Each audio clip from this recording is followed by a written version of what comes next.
حضرت موسیٰ علیہ السلام کے پاس ایک نوجوان آیا، آ کے کہنے لگا کہ آپ دعا کر دیجئے کہ اللہ رب العزت مجھے جانوروں کی بولیاں سمجھنے کا علم عطا فرما دے، کہ میں جانوروں کی بولیاں سمجھ جاؤں۔ حضرت موسیٰ علیہ السلام نے دعا کر دی، اس کو جانور جو بولتے تھے وہ سمجھ آنے لگ گیا۔ گھر آیا، رات سویا، صبح اٹھا تو اس نے سوچا کہ جو رات کا کھانا ہے، ہڈیاں ہیں اس کی بچی ہوئی یا روٹی کے ٹکڑے ہیں، میں ان کو پھینک دوں۔ اس نے جب پھینکا تو گھر میں ایک مرغا بھی تھا اور ایک کتا بھی تھا، وہ دونوں جھپٹے، لیکن مرغا پہلے پہنچ گیا۔ تو کتے نے اس کو کہا کہ دیکھو بھائی، میں ساری رات ڈیوٹی کرتا ہوں، سیکیورٹی میں ہوتا ہوں، حفاظت کرتا ہوں، ساری رات جاگتا ہوں، تو اگر اس وقت یہ کھانا تم مجھے کھانے کے لیے دے دو تو اس کے بعد میں میٹھی نیند سو جاؤں گا، تم کچھ اور کھا لینا۔ مرغے نے کہا کہ دیکھو بھائی، آج اس کے گھر میں اس کے گدھے نے مرنا ہے، جب گدھا مرے گا تو تمہارے لیے دعوت ہی دعوت ہے۔ تو کتے نے یقین کر لیا۔ اب یہ باتیں بیٹھا سن رہا تھا۔ اب اس نے جب سوچا کہ گدھے نے مرنا ہے تو یہ فوراً اٹھا، اس گدھے کو مارکیٹ میں لے گیا اور بیچ دیا۔ اب واپس آیا بڑا خوش کہ میرا نقصان ہونے سے بچ گیا۔ اپنی بیوی کو بھی بتایا اور خوشی خوشی پورا دن گزرا۔ اگلے دن صبح اس نے پھر جو کھانا تھا اس کی ہڈیاں وغیرہ پھینکی تو دوبارہ کتا اور مرغا جھپٹے۔ کتے نے پھر اس کو یہی کہا کہ کل بھی تم نے کہا تھا، آج پھر تم یہی معاملہ کر رہے ہو، تو مجھے کھانے دو۔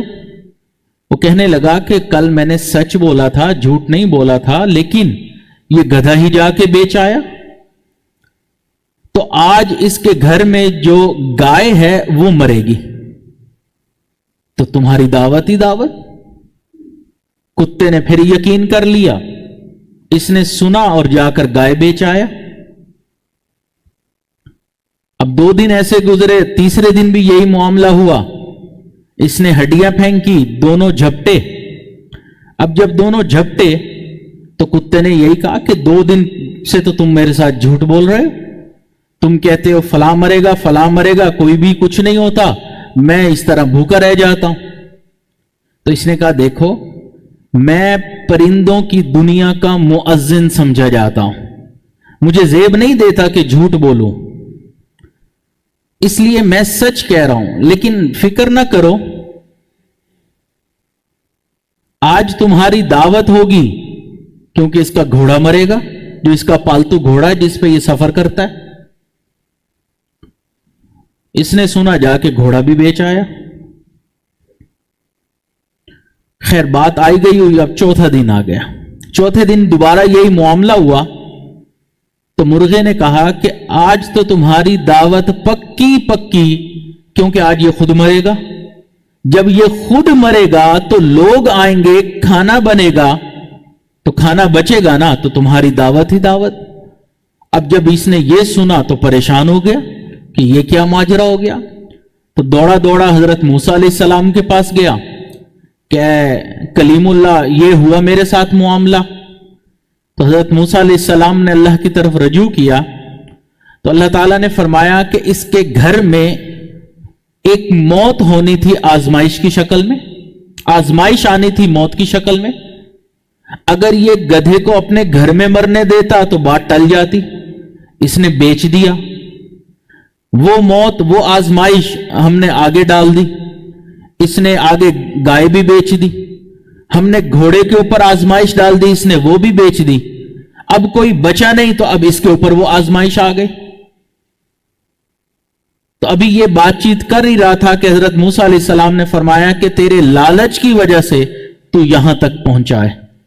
اتنے میں موت کا فرشتہ آیا اور اس نے اس کی روح کو قبض کر لیا۔